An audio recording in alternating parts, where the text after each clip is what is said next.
ஹல்லேலூயா. Kalvari AG சபையின் சார்பாக இந்த 2023 கடைசி நொடிப்பொழுதில் இருக்கிற நமக்கு தேவன் தாமே ஆசீர்வதித்து அவருடைய எல்லா விதமான வாழ்த்துதலையும் கிருபைகளையும் நம்முடைய வாழ்க்கையில் கொடுக்கும்படி ஆண்டவரை நான் ஸ்தோத்தரிக்கிறேன். இந்த குடும்பத்திலிருந்து தெரிந்து கொண்டார். பலவிதமான கஷ்டங்கள் மத்தியிலையும் தேவனுக்காய் நிற்க கிருபை செய்தார். நாம் உயிரோடு இருப்பது தேவனுடைய சுத்த கிருபை. ஹல்லேலூயா. இன்னைக்கு காலையில் கூட பார்த்தீங்கன்னா நம்மளோட சர்ச் குரூப்பில் ஒரு இன்சிடெண்ட் நடந்திருக்கு. நாம் இதற்கு எல்லாவற்றிற்கும் உத்தரவாதமாக இருக்கிறோம். நம்முடைய சபையில் நல்ல காரியங்கள் நடைபெறுவதற்கும் சரி, சில தவறான காரியங்கள் நடைபெறாமல் இருப்பதற்கும் சரி, நாம் திறப்பின் வாசலில் நிற்பதற்காக அழைக்கப்பட்டிருக்கிறோம். ஆமேன். ஹல்லேலூயா. தேவன் தாமே உங்களை ஆசீர்வதிப்பாராக. எனக்கு கொடுக்கப்பட்ட இந்த 3 நிமிடங்களுக்காக ஆண்டவருக்கு நன்றி சொல்லுகிறேன். போதகருக்காகவும் நன்றி சொல்லுகிறேன். எல்லாருக்கும் தெரிந்தது தான். தானியேலின் புத்தகம் 1வது அதிகாரம் 8வது வசனம். தானியேல் ராஜாவின் போதனத்தினாலும் அவர் பண்ணும் திராட்சை ரசத்தினாலும் தன்னை தீட்டுப்படுத்தலாகாதென்று தன் இருதயத்தில் தீர்மானம் பண்ணிக்கொண்டு தன்னை தீட்டுப்படுத்தாதபடிக்கு பிரதான தலைவனிடத்தில் வேண்டிக் கொண்டான். பிரியமான ஜனங்களே, தானியேல் அடிமையாய் கொண்டு செல்லப்பட்ட மனுஷன் பாபிலோன் தேசத்திற்கு. அவருக்கு எந்த விதமான சப்போர்ட்டன்ஸ் கைடன்ஸ் எதுவும் இல்லை. ஈ இஸ் அ ஸ்லேவ். அந்த காலகட்டத்திலேயே ஒரு நாட்டிலிருந்து இன்னொரு நாட்டிற்கு எடுத்து செல்லப்பட்ட தானியேல், அவர் இருக்கிறதான இடம் அடிமையாக இருந்தாலும் கர்த்தர் அவனை ராஜாவின் போஜனம் பண்ணுகிற, ராஜாவின் வாசம் பண்ணுகிறதான இடத்திலே கர்த்தர் வைத்திருந்தார். நாம் இருக்கிறதான இடம் முக்கியம் அல்ல, நாம் எந்த நிலைமையில் இருக்கிறோம் என்பது மிக மிக முக்கியம். இவன் தன் இருதயத்திலே பாருங்கள், தீட்டுப்படுத்தல் ஆகாதென்று தன் இருதயத்திலே தீர்மானம் பண்ணி கொண்டான் என்று முதலாவது எழுதப்பட்டிருக்கிறது. The decision is between himself and God. இன்றைக்கு இருக்கிறதான தேவ பிள்ளைகள் 2023 நாம் எடுக்கிறதான தீர்மானம் நமக்கும் தேவனுக்கும் எப்படியாக இருக்க வேண்டும். That only is going to determine our future, all aspect how we are going to obtain.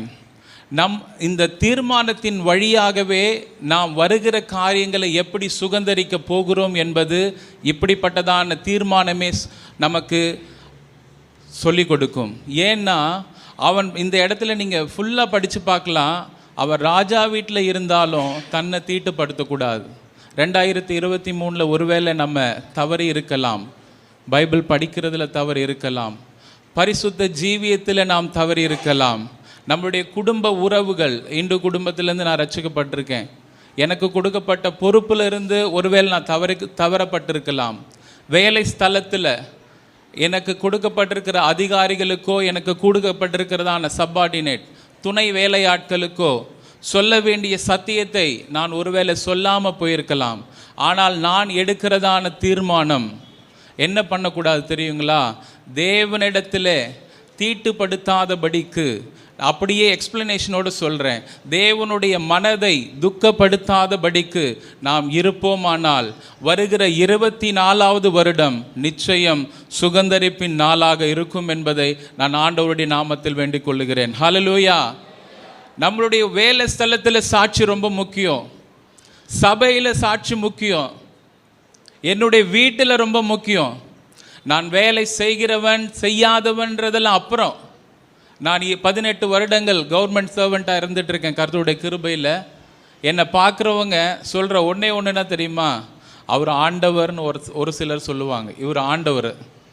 இன்னொன்று சொல்லுவாங்க, இவர் அல்லேலூயா அப்படின்னு சொல்லுவாங்க. இவரா பெந்தகோஸ்து கோஷ்டி அப்படின்வாங்க.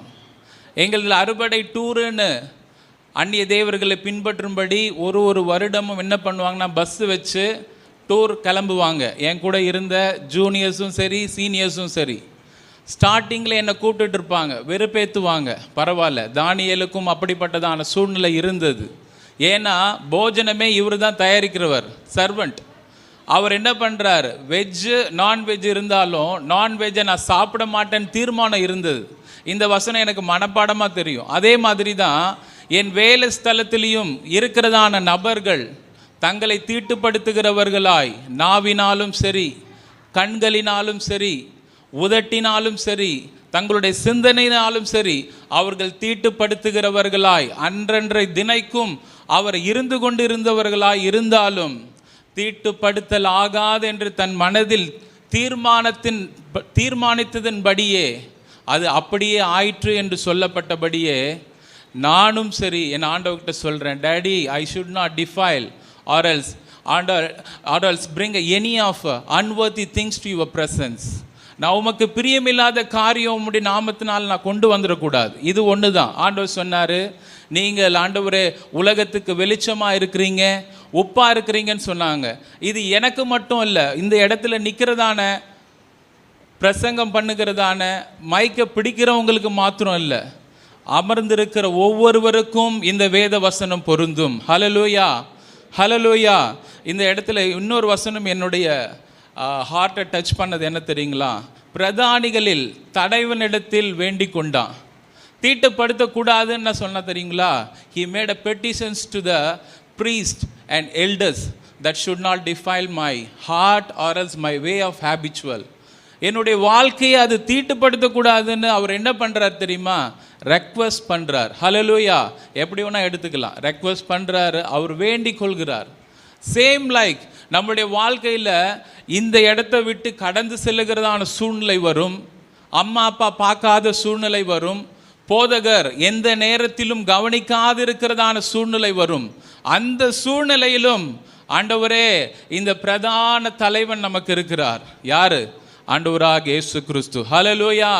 நீதிமொழிகள் 15:3 போட்டிருக்கு, கர்த்தருடைய கண்கள் எவ்விடத்திலும் இருந்து நல்லோரையும் துயோரையும் நோக்கி பார்க்கிறது என்று சொல்லப்பட்டிருக்கிறது. அவர் எல்லாரையும் பார்க்கிறவர். அந்த பிரதான தலைவனிடத்தில் நான் என்ன பண்ணணும் தெரியுமா? அனுதினமும் வேண்டிக் கொள்ளணும். ஆண்டவரே, நான் எந்த விதத்திலையும் நான் உம்மை ஆண்டவரே பழுதடித்திடக்கூடாது, டிஃபைல் தீட்டுப்படுத்திடக்கூடாது ஆண்டவரே அப்படின்னு சொல்லி இப்படியாய் நாம் வாழ்வோமானால், இருதயத்தில் தீர்மானித்தபடியே நாம் வாழ்வோமானால், நிச்சயம் 2023 நமக்கு நடத்தி வந்த தெய்வம் என்னெல்லாம் ஆக்னிக்கு அந்த பிரச்சனைக்கு நேராக நடத்தப்பட்டீங்களோ, 2024 நீங்கள் அறுவடையின் நாளாய், அது சுகந்தரிப்பின் நாளாய், மகிழ்ச்சியின் நாளாய் கர்த்தர் நமக்கு மாற்றி தருவார். ஹல்லேலூயா. இன்னொரு வசனம் மட்டும் சொல்லி நான் முடிக்கிறேன். 2 கொரிந்தியர் 9வது அதிகாரம் 7வது வசனம், கடைசி பகுதி மட்டும் நான் வாசிக்கிறேன். உற்சாகமாய் கொடுக்கிறவனிடத்தில் தேவன் பிரியமாயிருக்கிறார். God is so delight who's giving so generously. Giving in the sense not only money, it can be considered into talent or else our timing too. நம்ம எப்படி ஒன்றாலும் எடுத்துக்கொள்ளலாம். உற்சாகமாய் கொடுக்க வேண்டும். அவன் தன் இருதயத்தில், இந்த இடத்துலையும் போட்டிருக்கு, தன் இருதயத்தில் தன் மனதில் நியமித்தபடியே. ஹல்லேலூயா, ஹல்லேலூயா. தன்னுடைய மனதில் நியமித்தபடி. நம்முடைய மனதில் நம்ம எப்படி நியமிக்கிறோம்? ஆண்டவரே, வருகிற 24வது வருஷத்தில் கவனிக்கணும், 2024வது வருடத்தில் என் மனதில் நான் என்ன தீர்மானம் பண்ண போகிறேன்? What is the resolution in my heart that I am going to take in your presence in this time, oh God? கேட்போம் ஆண்டவர்கிட்ட. எங்கேயும் நம்ம போல, ஆண்டவர் நம்மோடு பேசுகிறவர். 2-3 பேர் இருக்கிறேன்னு சொன்னாலே அந்த இடத்துல இருக்கிறேன்னு சொன்ன தெய்வம் நிச்சயம் நம்ம மத்தியில் இருக்கிறார். அப்பா, என் மனதில் நான் தீர்மானம் பண்ண விரும்புகிறேன். ஆண்டவரே, தானியேல் தீர்மானம் பண்ணார் இல்லையா? ஆண்டவரே ஸ்தோத்திரம், நான் பழுதாக கூடாது, நான் கரை பற்றக்கூடாதுன்னு தீர்மானம் பண்ணார் இல்லையா? அதனுடைய விளைவு பாருங்களேன். இந்த ஹோல் பைபிள்லேயே பழைய ஏற்பாட்டில் தானியேலுக்கு மாத்திரமே வரும் காரியங்களை கர்த்தர் ஆவியானவர் வெளிப்படுத்தினார். ஹல்லேலூயா. நாம் எடுக்கிறதான டிசிஷன், நாம் எடுக்கிறதான தீர்மானம் நிச்சயமாய் வருகிறதான இந்த 2024 வெளிப்பாடுகளின் ஆண்டுகளாய், நம்முடைய குடும்ப உறவுகளை கிறிஸ்துவுக்குள்ளே நடத்துகிறதான ஆண்டுகளாய் கர்த்தர் நடத்தி தருவார். தேவன் தாமே அதிகமாக ஆசீர்வதிப்பார். நன்றி. அல்லேலூயா. எத்தனை பேர் சந்தோஷமா இருக்கீங்க? அல்லேலூயா. இந்த புதிய ஆண்டிற்குள் நுழைய ஆண்டவர் நமக்கு கிருபை தந்திருக்கிறார். எத்தனை பேருக்கு சந்தோஷமாக இருக்குது? ஒருவேளை நம்மளோடு கூட இருக்கிறவர்கள் இல்லாமல் இருக்கலாம், ஆனால் நமக்கு இம்மட்டும் ஜீவனை கொடுத்த தேவனுக்கு எல்லாம் கைகள் உயர்த்தி ஒரு அல்லேலூயா சொல்லலாமா? அல்லேலூயா. கர்த்தர் உங்களை ஆசீர்வதிப்பாராக. எனக்கு கொடுக்கப்பட்டதான இந்த நேரத்தில் ஒரு வார்த்தையை மாத்திரம் உங்கள் மத்தியிலே சொல்ல நான் ஆசைப்படுகிறேன். ஏசாயா தீர்க்க தரிசன புஸ்தகம் 42ஆம் அதிகாரம் 7வது வசனத்தை நான் வாசிக்கிறேன். கர்த்தராகிய நான் நீதியின்படி உம்மை அழைத்து உம்முடைய கையை பிடித்து உம்மை தற்காத்து உம்மை ஜனத்திற்கு உடன்படிக்கையாகவும் ஜாதிகளுக்கு ஒளியாகவும் வைக்கிறேன். அல்லேலூயா. ஸோ இன்றைய நேரங்களில் நம்ம அந்த புதிய ஆண்டிற்குள் நுழைய போகிறோம். அந்த புதிய ஆண்டிற்கு ஆதாரமாக சில உடன்படிக்கை நமக்கு ரொம்ப முக்கியம். புதுசாக கல்யாணமான ஆட்கள் வீட்டுக்கு போனால் தெரியும், வாழ்விலும் தாழ்விலும் இன்பத்திலும் துன்பத்திலும் உன்னை விட்டு பிரிய மாட்டோமா அப்படின்னு சொல்லிட்டு கணவன் மனைவி எல்லாரும் முன்னாடியும் பாஸ்டர்ஸ் என்ன பண்ணுவாங்க, கையை பிடிச்சி என்ன பண்ணுவாங்க, ஒரு உடன்படிக்கை. எல்லாம் பார்க்குறாங்க, புதுசாக என்னமோ புதுசாக சொல்கிறாரு அப்படின்னு. கல்யாண நாட்களில் அந்த காரியங்களை மாத்திரம் நாம் கேள்விப்பட்டிருக்கோம். ஆனால் கிறிஸ்தவர்களாகிய நம்முடைய வாழ்க்கையில் இந்த உடன்படிக்கை என்பது மிக முக்கியமாக இருக்கிறது. 2 விதமான உடன்படிக்கைகளை உங்கள் மத்தியில் சொல்ல ஆசைப்படுகிறேன். பழைய உடன்படிக்கை, இன்னொன்று என்னது, புதிய உடன்படிக்கை. பழைய உடன்படிக்கை அப்படின்னு பார்த்தோம் அப்படின்னா பலி செலுத்துதல், இதுதான் பழைய உடன்படிக்கை. ஒருத்தவங்க பாவம் செஞ்சோம் அப்படின்னா பழைய ஏற்பாட்டு காலங்களே நாம் பார்க்கும் பொழுது நாம் செய்கிற பாவத்திற்கு என்ன பண்ணணும், பலியிடணும். ரத்தம் சிந்துதல் இல்லாமல் பாவ மன்னிப்பு இல்லை. இது பழைய ஏற்பாட்டு நாட்களிலே இந்த இப்படிப்பட்ட உடன்படிக்கை காணப்பட்டது. ஆனால் புதிய ஏற்பாட்டு உடன்படிக்கை என்பது அது முற்றிலும் வேறுபட்ட ஒரு உடன்படிக்கை. எத்தனை பேர் ஆமென் சொல்றீங்க? நான் பலியிட வேண்டிய அந்த இடத்துல எனக்காக இயேசு பலியானார். அல்லேலூயா. நீங்க அடிக்கப்பட வேண்டிய அந்த சிலுவையில் உங்களுக்காக ஆண்டவர் தன்னுடைய சொந்த இரத்தத்தை சிந்தி இருக்கிறார். இதுதான் புதிய உடன்படிக்கை. அல்லேலூயா. ஒருவேளை உங்க வாழ்க்கையில பழைய உடன்படிக்கையோடு கூட நீங்க புதிய ஆண்டிற்குள் நுழையக்கூடாது. நம்ம தப்பு செஞ்சா நம்ம தான் அனுபவிக்கணும். உப்பு சாப்பிட்டா என்ன பண்ணணும், தண்ணி குடிச்சு தான் ஆகணும். நம்ம செய்கிற இந்த பாவத்திற்கு நம்ம தான் உத்தரவாதி. ஆகவே இந்த பழைய உடன்படிக்கையோடு கூட நீங்கள் என்ன பண்ணக்கூடாது, புதிய ஆண்டிற்குள் நுழையக்கூடாது. புதிய உடன்படிக்கை நமக்கு வேண்டும். இன்னும் ஆதாரமாக ஒரு வசனத்தை மாத்திரம் வாசிக்கலாம். இயேசு கிறிஸ்து எப்படி தன்னையே ஒப்பு கொடுத்தாரோ அதே போல் நாமும் ஒவ்வொரு நாளும் என்ன பண்ணணும், நம்மளை சிலுவையில் அறைவதற்கு ஒப்பு கொடுக்கணும். சிலுவையில் அறைகிறோன்னா ஆண்டவர் எப்படி ஆணியில் வச்சு அடித்தாங்க அதே மாதிரி கிடையாது. நம்மளுடைய பாவங்கள், ஒருவேளை சபைக்கு வரலாம், நான் எல்லாம் வெள்ளையடிக்கப்பட்ட கல்லறை அப்படின்லாம் சொல்லுவாங்க. நம்ம வாழ்க்கை, உள்ளான வாழ்க்கை எப்போவுமே வெள்ளையடிக்கப்பட்டதாக இருக்குண்ணா. ஆனால் உங்கள் அந்தரங்க வாழ்க்கையை பார்க்கும்போது தான் தெரியும் நம்ம வாழ்க்கையில் எப்படி இருக்கிறோம் அப்படின்னு சொல்லிட்டு. இது எல்லாமே பழைய உடன்படிக்கையோடு கூட நாம் புதிய உடன்படிக்கைக்கு போகும்போது அதற்கு உண்டான ஆசீர்வாதத்தை நம்ம என்ன பண்ண முடியாது, பெற்றுக்கொள்ள முடியாது. பழைய உடன்படிக்கையோடு கூட நீங்கள் கடந்து செல்லாதபடி புதிய உடன்படிக்கையாகிய கிறிஸ்து உங்களுடைய இருதயத்திலே நீங்கள் வைக்கும் பொழுது ஆண்டவர் ஒரு மிகப்பெரிய ஆசீர்வாதத்தை உங்களுக்கு தர போதுமானவராக இருக்கிறார். புதிய உடன்படிக்கைக்கு ஆதாரமாக எரேமியா 31வது அதிகாரம் 31 முதல் 34 வரைக்கும் சொல்லப்பட்டு இருக்கிறது. நான் அது ஒரு வசனத்தை மட்டும் வாசிக்கிறேன். அப்பொழுது இஸ்ரவேல் குடும்பத்தோடும் யூதா குடும்பத்தோடும் புதிய உடன்படிக்கை பண்ணுவேன். 32வது வசனத்திலே கையை பிடித்த நாளில் 33 இருதயத்தில் எழுதி வைத்தேன். இந்த 3 காரியம்தான். என்ன காரியம்? ஃபஸ்ட்டு புதிய உடன்படிக்கை, 2வது கையை பிடிப்பேன். நம்ம வாழ்க்கையில் ஒருவேளை நீங்கள் தவறுன அந்த பாவங்களை ஆண்டவரிடத்தில் அறிக்கையிட்டு, ஆண்டவரே பழைய உடன்படிக்கையில் நான் அநேக தவறுகளை செஞ்சு உங்களை சிலுவையில் அநேக முறை அடிச்சிட்டேன், ஆனால் இந்த புதிய உடன்படிக்கையாகிய புதிய ஆண்டிற்குள் நான் நுழைவதற்கு என்னை நானே புதிய பலியாக ஒப்பு கொடுக்கிறேன் அப்படின்னு சொல்லும்போது ஆண்டவர் உங்களை ஆசீர்வதிக்க அவர் போதுமானவராக இருக்கிறார். அப்போது புதிய உடன்படிக்கை, 2வது கைப்பிடித்த நாளில் நம்ம எரேமியா 31:32 சொல்லப்பட்டது போல கைப்பிடித்த நாளில். ஸோ ஆண்டவர் நம்ம கையை பிடிக்கணும்னு விரும்புகிறார். ஒருவேளை நீங்கள் ஆண்டவர்கிட்ட உங்கள் கரங்களை கொடுக்கும் பொழுது நிச்சயமாக 2024 உங்கள் கையை பிடிச்ச ஒரு நடத்த போதுமான தேவனாக இருக்கிறார். அல்லேலூயா. 33 இருதயத்தில் எழுதி அப்படின்னு சொல்லப்பட்டிருக்கு. இந்த வருஷத்தில் நீங்கள் ஒரு தீர்மானத்தை எடுங்க. வேத புத்தகத்தை நான் ஒரு முறையாவது நான் வாசிப்பேன். இந்த ஆண்டுக்குள்ளே நான் முடிக்கிறதுக்கு முன்னாடி ஒரு முறையாவது வேதத்தை நான் வாசிப்பேன் அப்படின்னு சொல்லிட்டு உங்கள் இருதயத்தில் இந்த வேத வசனத்தை என்ன பண்ணுங்க, எழுதி வச்சுக்கோங்க. டெய்லி நம்ம ஒரு கூடுமானம் மட்டும் டெய்லி ஒரு 5 வசனத்தை மனப்பாடம் பண்ணுங்க. ஏன்னா காலம் ரொம்ப கொடியதாக இருக்கிறது. இயேசு கிறிஸ்து சீக்கிரம் வரப்போகிறார். ஒருவேளை நம்ம கையில் இருக்கக்கூடிய வேத புத்தகம் காணாமல் போகலாம். ஆனால் உங்கள் இருதயத்தில் இருக்கக்கூடிய வசனம் என்றைக்குமே என்ன பண்ணும், அது ஜீவனுள்ளதாக இருக்கிறது. நீங்கள் ஒவ்வொரு முறையும் நீங்கள் தவறி விழும்போது அந்த வசனம் உங்கள் வாழ்க்கையில் கிரியை செய்ய அது போதுமானவதாக இருக்கிறது. புதிய உடன்படிக்கையின் ஆசீர்வாதம் எபிரேயர் 8:10 நான் அவர்கள் தேவனாக இருப்பேன். எசேக்கியேல் 11:19-20 புதிய ஆவியை கொடுத்து எபிரேயர் 8:11 என்னை அறிவார்கள். அப்போ புதிய உடன்படிக்கையின் ஆசீர்வாதம் என்னன்னா, நமக்கு ஆண்டவர் யாராக இருப்பாரா, தேவனாக இருப்பார். புதிய ஆவியை கொடுப்பேன், நான் அவர்கள் தேவனாய் இருப்பேன் என்று சொல்லப்பட்டிருக்கிறது. யோவேல் 2:28 மாம்சமான யாவர் மேலும் என் ஆவியை ஊற்றுவேன். கடைசியாக நான் சொல்லி முடிக்கிறேன். ரோமர் 8:14-15 சொல்லப்பட்டது போல அப்பா பிதாவை என்று அழைக்கக்கூடிய ஒரு புத்திர சுவிகாரத்தை ஆண்டவர் உங்களுக்கு எனக்கு அவர் கொடுக்க போதுமானவராக இருக்கிறார்.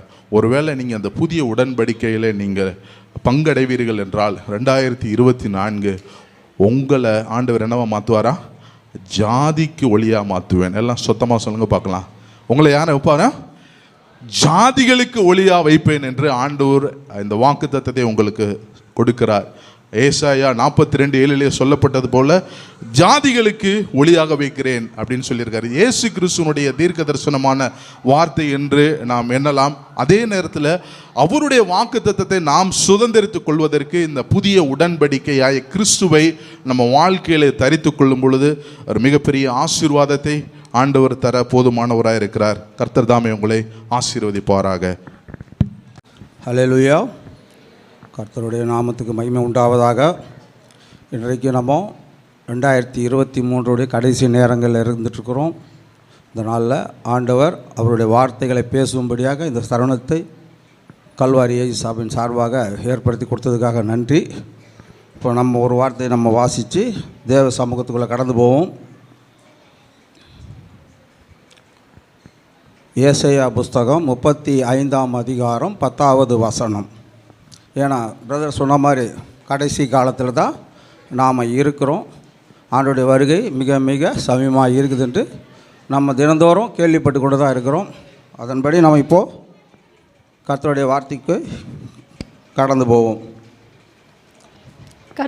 கர்த்தரால் மீட்கப்பட்டவர்கள் திரும்பி ஆனந்த களிப்புடன் பாடி சியோனுக்கு வருவார்கள். நித்திய மகிழ்ச்சி அவர்கள் தலையின் மேல் இருக்கும். சந்தோஷமும் மகிழ்ச்சியும் அடைவார்கள். சஞ்சலமும் தவிப்பும் ஓடி போகும். அல்லேலூயா. அப்போது இப்போ நம்ம கடைசி காலத்தில் இருக்கிறோம். மிக மிக அவசியமான ஒரு காரியம் ரட்சிப்பு. நாம் ரட்சிக்கப்பட்டால் தான் தேவனுடைய சமூகத்துக்கே போக முடியும். அதனால் இன்றைக்கி நம்ம மத்தியில் வந்திருக்கோம். ரட்சிக்கப்பட்டவங்களும் வந்திருக்காங்க, புதிதாய் ரட்சிக்கப்படாதவங்களும் வந்திருக்கிறாங்க. அவர்களும் ரட்சிக்கப்பட்டு இப்போ நம்ம வாசித்தது போல் கர்த்தரால் மீட்கப்பட்டவர்கள் திரும்பி ஆனந்த களிப்புடன் பாடி சியோனுக்கு வருவார்கள். நித்திய மகிழ்ச்சி அவர்கள் தலைமையில் இருக்கும். சந்தோஷமும் மகிழ்ச்சியும் அடைவார்கள். சஞ்சலமும் தவிப்பும் ஓடி போகும். அப்படிப்பட்ட இடம்தான் பரலோகத்தில் இருக்கிற சியோன் பர்வதம்.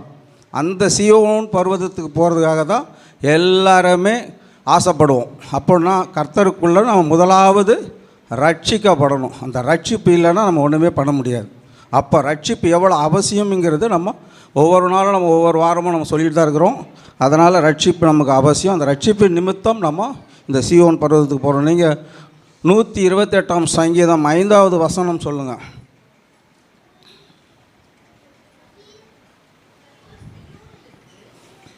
கர்த்தர் சீயோனிலிருந்து உன்னை ஆசீர்வதிப்பார். நீ ஜீவனுள்ள நாளெல்லாம் எருசலேம் வாழ்வை காண்பாய். அல்லேலூயா. அப்போ கர்த்தர் சீயோனிலிருந்து உன்னை ஆசீர்வதிப்பார், நீ ஜீவனுள்ள நாளெல்லாம் எருசலேமின் வாழ்வை காண்பாய்.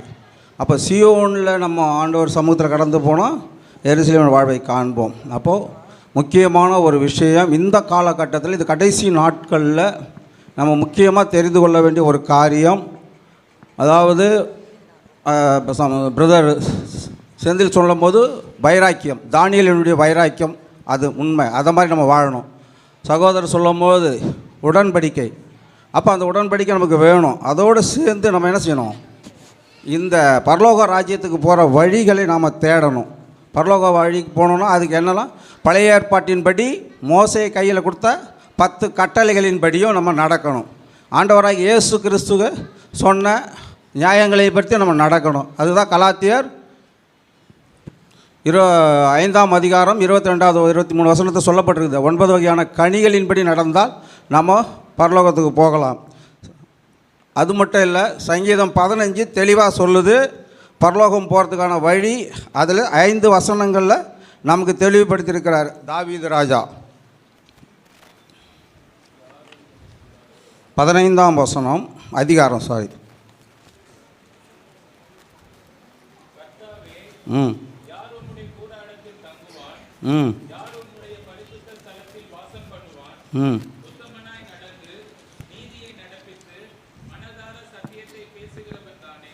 ஆமென். அப்புறம்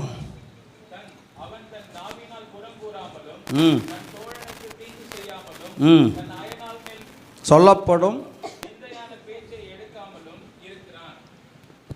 ஆகாதவன் உன் பார்வைக்கு கீழ்ப்பானவன், கர்த்தருக்கு பயந்தவர்களையோ கனம் பண்ணுகிறான். ஆணையிட்டதில் தனக்கு நஷ்டம் வந்தாலும் தவறாமல் இருக்கிறான், தன் பணத்தை வட்டிக்கு கொடாமலும் குற்றம் இல்லாதவனுக்கு விரோதமாய் பரிதானம் வாங்காமலும் இருக்கிறான். இப்படி செய்கிறவன் என்றென்றைக்கும் அசைக்கப்படுவதில்லை. இங்கே சொல்லப்பட்ட 4 வசனங்களின்படி நடக்கணும். அந்தபடி நடந்தால் தான் யார் கர்த்தாவே யார் உம்முடைய கூடாரத்தில் தங்குவான், யார் உம்முடைய பரிசுத்த பர்வதத்தில் வாசம் பண்ணுவான். இதுதான் ஆண்டவர் விரும்புகிறார். இந்த விரும்புகிற மாதிரி நம்ம ரட்சிக்கப்பட்டவங்களும் நடக்கணும், இன்னும் ரட்சிக்கப்படணும். இதை தான் நம்ம நடந்தோம்னா நிச்சயமாக நம்ம பரலோக ராஜ்யத்தில் அந்த சீயோன் பர்வதத்தில் நாம் போய் தங்கி தேவனை ஆராதிக்க முடியும். அல்லேலூயா. அதனால் நம்ம ரட்சிக்கப்பட்டிருக்கோம். இன்னும் நம்ம நிறைய பேருக்கு சத்தியம் எந்த அளவுக்கு நமக்கு தெரியும் நமக்கு தெரியாது. எல்லாருமே சத்தியம் தெரிந்தாலும் ஆண்டவருடைய வார்த்தைக்குள்ளே நம்ம கடந்து வரும் பொழுது இன்னும் நம்ம அதிகமாக தெரிந்து கொள்ள வேண்டியது இருக்குது. பைபிளை நம்ம எத்தனை தடவை படித்தாலும் புதிய புதிய புதிய காரியங்களை கர்த்தர் வெளிப்படுத்தி கொண்டே இருப்பார் என்பது நமக்கு எல்லாருக்குமே தெரியும். அதனால் இன்றைக்கு நம்ம ரட்சிப்பு அதிகம். அதாவது இந்த 2023 ரட்சிக்கப்பட்ட ஜனங்க இன்னும் அதிகமாய் தேவனை ஆராதிக்க வேண்டும். 2024 இன்னும் புதிதாக இன்னும் அநேக ஜனங்கள் ரட்சிக்கப்படும், கோடான கோடி ஜனங்கள் ரட்சிக்கப்பட வேண்டும். ஆண்டுடைய வருகைக்கு முன்பாக உலகம் முழுவதும் சுவிசேஷம் அறிவிக்கப்பட வேண்டும் என்று சொல்லப்பட்டிருக்கிறது. அதனால் நாம் முடிஞ்ச அளவுக்கு ஒவ்வொருவாரும் அதாவது வேதத்தில் நம்ம வாசிக்கிற போது ஒருவனுக்கு 5 தாலந்து, ஒருவனுக்கு 2 தாலந்து, ஒருவனுக்கு 1 தாலந்து. அப்போ தாளந்துன்னா நம்மளை தேவனுடைய சமூகத்தில் ஆத்துமாக்களை ஆதாயப்படுத்தி கொள்வதற்கான தாளந்துகள் தான் நமக்கு கொடுத்துருக்கிறார். அந்த தாளந்தின்படி நம்ம ஆத்துமாக்களை ஆதாயப்படுத்துவது நல்லது. இப்போ உங்களுக்கு எல்லாருக்குமே நல்லா தெரியும், நிறைய பேர் பெரிய பெரிய கட்சி தலைவர்கள், ஆட்சி சினிமாக்கள் எல்லாமே கோடி கோடியாக சம்பாதிச்சிருக்கிறாங்க. என்ன மக்கள் அவருக்கு பின்னாடி போகிறாங்க. உலகம் முழுவதும் ஆதாயப்படுத்தி கொண்டாலும் ஆத்துமாவை நஷ்டப்படுத்தி கொண்டால் என்ன லாபம்? இதுதான் உலகம். இந்த உலகத்துக்கு இதுதான் இன்றைக்கி முக்கியமான காரியம். அதனால் எனக்கு ஒரு வார்த்தை கொடுத்தாங்க, அந்த வார்த்தையை பேசுவதற்கு எனக்கு சந்தர்ப்பம் கிடைச்சிது. இந்த சந்தர்ப்பத்தை தேவனுடைய நாமத்தில் அருமையாக பேசி முடிக்க கர்த்தர் உதவி செய்தார். ஆமென். அல்லேலூயா. அல்லேலூயா. வேதத்தை எடுத்தவர்கள் ஒரு வசனத்தை வாசிக்கலாம். ஏசாயா எழுதின தீர்க்கதரிசன புஸ்தகம் 54ஆம் அதிகாரம் 7ஆம் வசனம். இமைப்பொழுது உன்னை கைவிட்டேன், படிங்க. ஆனாலும் உருக்கமான இரக்கங்களால் உன்னை சேர்த்துக் கொள்வேன். ஆமென். ஆண்டவர் தாமே இந்த வார்த்தையின் தியானத்தை நமக்கு ஆசீர்வதிப்பாராக. இங்கே வசனத்தை நம்ம பார்க்கிறோம். இமைப்பொழுது உன்னை கைவிட்டேன், ஆனாலும் உருக்கமான இரக்கங்களால் உன்னை சேர்த்துக் கொள்வேன். நான் மிக சுருக்கமாக இந்த வசனத்தை குறித்து நான் தியானிக்க விரும்புகிறேன். கிறிஸ்தவர்களுக்கும் எல்லா சபைகளுக்கும் ஒரு கடமை இருக்கிறது. என்ன கடமை அப்படின்னு பார்த்திங்கன்னா, ஆண்டவருடைய கரத்திற்குள்ளாக அடங்கி இருக்க வேண்டும். நம்மளுடைய தீர்மானங்களோ, நம்மளுடைய செயல்களோ, நம்மளுடைய எண்ணங்களோ ஆண்டவருடைய கரத்திற்குள்ளாக இருக்க வேண்டும், ஆண்டவருடைய சித்தத்திற்குள்ளாக இருக்க வேண்டும். ஒருவேளை நான் எடுக்கிற தீர்மானம் ஆண்டவரை கோபப்படுத்துமானால் அப்பொழுது ஆண்டவர் என்ன பண்ணுவார்னா, இமைப்பொழுது கைவிடுவார். இங்கே இஸ்ரவேல் ஜனங்களுக்கு அதான் நடந்தது. ஆண்டவரை கோபம் மூட்டினார்கள், ஆண்டவரை மறுதளித்தார்கள், அந்நிய தேவர்களை சேவித்தாங்க, எல்லாம் பண்ணாங்க. இறுதியில் என்ன ஆச்சு அப்படின்னு பார்க்குறோம், ஆண்டவர் அவர்களை கைவிட்டார். கைவிட்டதுக்கு அப்புறமா ஆண்டவர் என்ன சொல்கிறாருன்னா, இமைப்பொழுது உன்னை கைவிட்டேன், ஆனாலும் உருக்கமான இரக்கங்களால் உன்னை சேர்த்து கொள்வேன். இந்த வசனத்திலே மிக அடிக்கோடிட்டு பார்க்க வேண்டிய ஒரு விஷயம் என்ன அப்படின்னு பார்த்தீங்கன்னா, உருக்கமான இரக்கங்களால். இன்றைக்கி அதை குறித்து தான் சிறு தியானமாக நம்ம தியானிக்க போகிறோம். இப்போ பார்க்குறோம், கைவிடப்பட்ட சூழ்நிலையில் ஆண்டவர் எப்படி நமக்கு இறங்குகிறார் அப்படின்னா, உருக்கமான இரக்கங்களால். இன்றைக்கி நம்ம அநேக காரியங்கள் இந்த 2023 நடந்திருக்கலாம், நடக்காமலும் இருந்திருக்கலாம், வாக்குத்தத்தங்கள் நிறைவேறியிருக்கலாம், நிறைவேறாமலும் இருந்திருக்கலாம். எல்லாருக்குமே புரியும் நினைக்கிறேன். நம்ம எல்லாத்துலேயுமே சக்ஸஸ்ஃபுல்லாக இந்த இயரை முடிச்சோன்னு சொல்கிறவங்க யாராவது கை தூக்க முடியுமா? எல்லாத்துலேயும் 100% நான் எல்லாத்தையும் அச்சீவ் பண்ணிட்டேன்னு சொல்ல முடியுமா?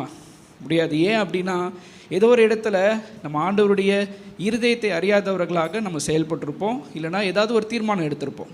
அதனால் என்ன ஆயிருக்கும் அப்படின்னா, ஆண்டவர் அது எல்லா இடத்துலையும் ஒரு ஃபுல் ஸ்டாப் வச்சுருப்பார். ஆனால் அதற்கு பிறகு ஆண்டவர் என்ன செய்கிறார்னா, உருக்கமான இரக்கங்களால் நம்மை சேர்த்து கொண்டு எந்த விஷயத்துலலாம் நம்ம விழுந்தோமோ அதிலெல்லாம் தூக்கி விடுகிறார். இங்கே பார்க்குறோம், இஸ்ரவேல் ஜனங்கள் ஆண்டவர் எப்படி இறங்கினார், எந்தெந்த விஷயங்கள்லாம் இறங்கினார் அப்படின்னு பார்க்கும் பொழுது, முதலாவதாக பார்க்குறோம், ஆண்டவர் இந்த இடத்துல அவங்களுக்கு என்ன செஞ்சார் நான் சொல்கிறேன், அவர்களுக்கு இரக்கம் கிடைக்க பண்ணினார். பார்க்குறோம், ஒரு ராஜா நேபுகாத் நேச்சார்னு ஒருத்தன் எழும்பி இவர்களை சிதறடித்தான். ஆனால் கோரேஸ் என்கிற ஒரு ராஜாவை எழுப்பி ஆண்டவர் என்ன பண்ணார்னா, இவங்களை மீண்டுமாக சேர்க்க வைத்தார். பாருங்கள், ஆண்டவர் எவ்வளோ அற்புதமானவர் பாருங்கள். ஒரு ராஜாவை வைத்து சிதறடித்தார். ஆனால் அவருடைய இரக்கத்தினால் என்ன பண்ணுறாங்க, கோரேஸ், அவனுக்கு என்னன்னே தெரியாது, அவன் யூதனே கிடையாது, ஆனால் அந்த கோரேஸுடைய இருதயத்தை ஏவி ஆண்டவர் தம்முடைய ஜனங்களுக்கு நன்மை செய்கிறார். அடுத்து பார்க்குறோம், இரண்டாவதாக இன்னொருத்தர் ரொம்ப புலம்புறாரு வேதத்தில், கைவிட்டீங்க அப்படின்னு சொல்லி. யாருன்னு பார்த்தீங்கன்னா, நியாயாதிபதிகளின் புஸ்தகம் 6ஆம் அதிகாரம் 13ஆம் வசனத்தில் நம்ம பார்க்குறோம், கிதியோன் புலம்புகிறார். என்னென்னா, கர்த்தருடைய தீர்க்கதரிசியானவர் வந்து சொல்கிறாரு, பராக்கிரமசாலியே அப்படின்னு சொன்ன உடனே இவன் புலம்ப ஆரம்பிக்கிறான். புலம்பும் பொழுது அங்கேயும் இந்த வார்த்தை வருகிறது. என்ன வருது அப்படின்னா, ஆண்டவர் எங்களை கைவிட்டார் அப்படின்னு சொல்லி இந்த கிதியோன் புலம்புவதை பார்க்கிறோம். இங்கே ஆண்டவர் எப்படி இறங்கினார் அப்படின்னு பார்க்கலாம். ஒரு கிதியோனை எழுப்பி ஆண்டவர் என்ன செய்தார்னா, எந்த சத்துருக்கள் இடத்துல அவர்கள் தோற்று போனார்களோ, எந்த இடத்துலலாம் அவங்க தோல்வியை சந்தித்தார்களோ, அந்த இடத்துல ஆண்டவர் இவர்களை ஜெயிக்க வைக்கிறார். சரி, இன்னொரு இடத்துலையும் நம்ம பார்க்குறோம். இப்போ நம்ம 2 காரியங்கள் பார்த்தோம் ஆண்டவருடைய இரக்கத்தை. ஒன்று, யாரை கொண்டு யாருடைய மனுஷன் கண்களிலே தயவு கிடைக்காமல் போனதோ அப்படிப்பட்ட மனிதர்கள் மூலமாக நமக்கு தயவு கிடைக்க பண்ணுகிறார். இரண்டாவதாக நம்ம பார்க்குறோம், தோற்ற இடத்துல ஜெயத்தை கொடுக்கிறார். மூன்றாவதாக ஒரு சின்ன காரியத்தை நம்ம பார்க்குறோம், சிமியோன் என்கிறவன் ஒருத்தன் எழும்புறான். பார்த்திங்கன்னா, எல்லாத்துலேயும் அவன் வந்து தவறு செய்து கொண்டே இருக்கிறான். ஆனால் ஒரு விஷயத்தில் அவன் மாறலை. என்னென்னா, அவனுக்கும் கடவுளுக்கும் ஒரு உடன்படிக்கை இருந்தது. என்ன அப்படின்னா, அவன் தலையில் என்ன பண்ணலைன்னா சவரகன் கத்தி படவில்லை. அவன் ஒரு நசரேயனாக இருந்தான். ஆனால் அந்த நசரே விரதத்தை அவன் முறித்த உடனே ஆண்டவர் என்ன பண்ணார், கைவிட்டார். கைவிட்ட உடனே என்ன ஆகுது, சத்துருக்கள் கையிலே அவன் விழுவதை நம்ம பார்க்கிறோம். ஆனால் அதே சிம்சோன், அவனுக்கு ஆண்டவர் எப்படி இறங்கினார் அப்படின்னு பார்க்கும் பொழுது அவனுக்குன்னு ஒரு தரிசனம் இருந்தது. ஆண்டவர் என்ன சொன்னார்னா, இந்த மனோவாக்கிட்ட சொல்லும் பொழுது, அவன் பெலிஸ்தரின் கையிலிருந்து இஸ்ரவேலை ரட்சிக்க தொடங்குவான். அந்த தொடக்கம் மட்டும்தான் அவன். அதற்கு பிறகு பல ராஜாக்கள் வந்து இந்த பெலிஸ்தரோடு சண்டை போட்டாங்க. ஆனால் நம்ம பார்க்குற ஒரு விஷயம் என்னென்னா, அந்த சிமியோனுக்கு ஆண்டவர் இறங்கினார். கைவிடப்பட்ட நிலைமையில் என்ன நடந்ததுன்னா, அவனுடைய தரிசனத்தை அவன் நிச்சயமாகவே அவன் முடித்தவனாக மரித்தான். அவன் பார்க்குறோம், ஆண்டவர் கைவிடப்பட்டு அப்படியே மறிக்கல, ஆண்டவர் இறங்கினார். அவன் மீது ஆவியானவர் இறங்கி அவன் என்ன பண்ணான், அவனுடைய நோக்கம் என்னவோ அதை நிறைவேற்றினான். இதுதான் வேணும். ஒருவேளை இந்த 2023 நம்ம மேலே ஆண்டவர் வைத்திருக்கிற நோக்கங்கள், தரிசனங்கள் நிறைவேறாமல் இருக்கலாம். ஆனால் இன்றைக்கு நாம் கேட்க வேண்டிய ஒரு முக்கியமான விஷயம், உருக்கமான இரக்கங்களால் என்னை சேர்த்துக்கொள்ளும் ஆண்டவரே. இந்த 2024க்குள்ளாக நான் போகும்பொழுது உம்முடைய இரக்கத்தினால் நான் எதிலெல்லாம் தோற்றனோ அதில் நான் ஜெயிக்கணும். யார் கண்களில் எனக்கு தயவு கிடைக்காமல் இருந்ததோ அவர்கள் கண்களில் எனக்கு தயவு கிடைக்கணும். ஒருவேளை தரிசனம் மரித்து போனது போல இருக்கலாம், ஆனால் என்னை கொண்டு நீர் வைத்திருக்கிற திட்டங்களும் தரிசனங்களும் நிறைவேறணும். இந்த இரக்கத்திற்காக நம் ஆண்டவரை நோக்கி நாம் கேட்டு இந்த ஆண்டை நம்ம முடித்து புதிய ஆண்டை நம்ம துவக்க கர்த்தர் நமக்கு உதவி செய்வாராக. ஆண்டவருடைய நாமம் மகிமைப்படுவார். கர்த்தருடைய பரிசுத்த நாமத்திற்கு மகிமை உண்டாவதாக. 2024 வருஷத்துக்கான புத்தாண்டு வாழ்த்துக்களை உங்கள் அனைவருக்கும் அட்வான்ஸாகவே தெரிவித்துக் கொள்கிறேன். கர்த்தர் நல்லவர், அவர் கிருபை என்றும் உள்ளது. நம்ம எல்லாருமே சந்தோஷமாக இருக்கோம்னு நினைக்கிறேன். சந்தோஷமாக இருக்கவங்களா ஒரு அல்லையா சொல்லுவோமா? அல்லேலூயா. சத்தமாக சொல்லுவோமா? அல்லேலூயா. இந்த அல்லேலூயா என்ற அந்த சந்தோஷத்தின் சத்தம் இந்த வருஷம் முழுவதும் நம்மோடு கூட தொடர்ந்து இருக்கும். அப்படி சந்தோஷம் நிலைச்சு நிற்கணும்னா இன்றைக்கு நமக்கு இருக்கக்கூடிய இந்த சந்தோஷம் இந்த வருடம் முழுவதும் நிலைச்சு நிற்கணும்னு சொன்னால் ஒரு 4 காரியத்தை நம்ம கை கொள்வது நல்லது. 4 வசனம், 4 ஆசீர்வாதம்.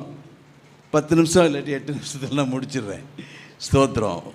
ஆதியாகமத்தின் புஸ்தகம் 8வது அதிகாரம் 20வது வசனம். யாராவது எடுத்தவங்க டக்குன்னு வாசிங்க. டக்குன்னு முடிச்சிடலாம். அப்பொழுது நோவா கர்த்தருக்கு ஒரு பலிபீடம் கட்டி சுத்தமான சகல மிருகங்களிலும் சுத்தமான சகல பறவைகளிலும் சிலவற்றை தெரிந்து கொண்டு அவைகளை பலிபீடத்தின் மேல் தகன பலிகளாக பலியிட்டான். ஜலப்பிரளயத்தில் நோவா பேழையில் 1 வருஷம் இருந்தான். வெளியே வந்த உடனே அவன் செய்த காரியம் என்னன்னு சொன்னான், பலி செலுத்தினான்.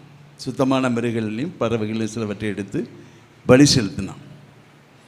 அடுத்த வசனம் சொல்லுது, ஆண்டவர் அந்த பலியின் வாசனையை, சுகந்த வாசனையை நுகர்ந்தார் என்று சொல்லப்பட்டிருக்கிறது. அதுக்கு அடுத்த 22வது வசனத்தில் என்ன சொல்லப்பட்டிருக்குன்னா, ஆண்டவர் ஆசீர்வதிக்கிறார்.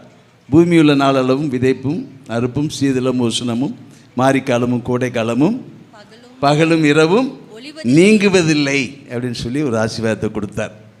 அப்போது 1 வருஷம் பேழையில் இருந்தான். வெளியே வந்த உடனே நன்றி செலுத்தும்படியான பலியை செலுத்தினான். பலி செலுத்தின உடனே ஆண்டவர் அதை ஏற்றுக்கொண்டார். சுகந்த வாசனையாக ஏற்றுக்கொண்டார்.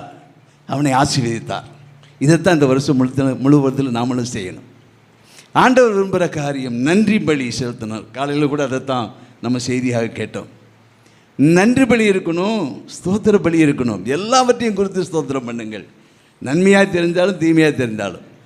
அப்போது தீமையாக தெரிகிற காரியங்கள் எல்லாம் நம்ம ஸ்தோத்திரம் பண்ணும்போது ஆண்டவர் நன்மையாக மாற்றுவார். எனவே நம்ம என்ன செய்யணும்? ஒரு தீர்மானத்தை எடுத்துக்கணும்.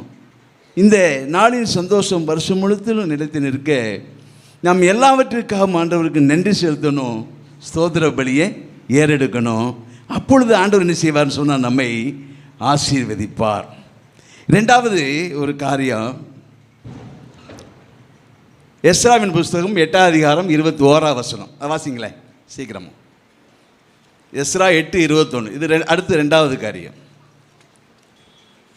அப்பொழுது நாங்கள் எங்கள் தேவனுக்கு முன்பாக எங்களை தாழ்த்துகிறதற்கும் எங்களுக்காகவும் எங்கள் பிள்ளைகளுக்காகவும் எங்கள் சகல பொருட்களுக்காகவும் செவ்வையான வழியை தேடுகிறதற்கும் நான் அங்கே அந்த அகவா நதியண்டையிலே உபவாசத்தை கூறினேன். அப்போ என்ன நம்ம செய்யணும்னு சொன்ன, ஆண்டவர் சமூகத்தில் நம்மை தாழ்த்தணும். அதற்காகவும் நமக்காகவும் நம்முடைய பிள்ளைகளுக்காகவும் நமக்குள்ள பொருள்களுக்காகவும் சொத்துகளுக்காகவும் கூட அவைகளெல்லாம் காக்கப்படணும், வர்த்திக்க பண்ணப்பட வேண்டும். பிள்ளைகளுடைய சமாதானம் நமக்கு பெரிதாக இருக்க வேண்டும் என்று சொன்னால் நம்ம என்ன செய்யணும் அப்படின்னு சொன்னால் உபவாசம் இருக்கணும். நம்ம திருச்சபையில் உபவாசம் ஒவ்வொரு வாரமும் சனிக்கிழமை நடந்து கொண்டு இருக்கிறது. உபவாசிப்பது என்பது சத்ருவின் கிரிகளை அழிப்பது. பாருங்கள், எஸ்ரா அந்த அடிமை தேசத்திலிருந்து விடுதலையாகி தன்னுடைய ஜனங்களோடு கூட, யூத ஜனங்களோடு கூட தன்னுடைய சொந்த தேசத்துக்கு புறப்பட்டு போகிறாரு. போகும்போது புதிய பாதை, புதிய வழி, 2024 போல் ஒரு புதிய நாட்களுக்குள்ளாக கடந்து போகிற அப்படிப்பட்ட சூழ்நிலை. போகணும், 1000 கிலோமீட்டருக்கு மேலே போகணும், பிள்ளைகளை பாதுகாக்கணும், பொருள்களை பாதுகாக்கணும், நல்ல விதமாக போய் சேரணும்.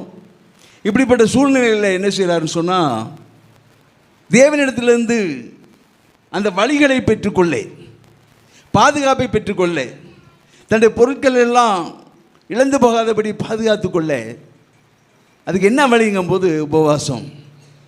அப்போ உபவாசம் இருக்கும்போது ஆண்டவர் வழிகளை திறக்கிறார், வழிகளை காண்பிக்கிறார். அப்போ நம்ம ரெண்டாவது என்ன தீர்மானம் எடுக்கணும்னு சொன்னால், முதல்ல நம்ம பலி செலுத்துறவளாக இருக்கணும், ஸ்தோத்திர பலி, நன்றி பலி செலுத்தணும். ரெண்டாவது உபவாசத்தை நாம் கை கொள்ள வேண்டும். வாரம் ஒரு நாளாவது என்ன செய்யணும், உபவாசத்தை ஜெபிக்கணும். நம்ம ஞாயிற்றுக்கிழமை வந்து ஆண்டவர் ஆராதிக்கிறோம், ஆசீர்வாதத்தை பெற்றுக்கொள்கிறோம்.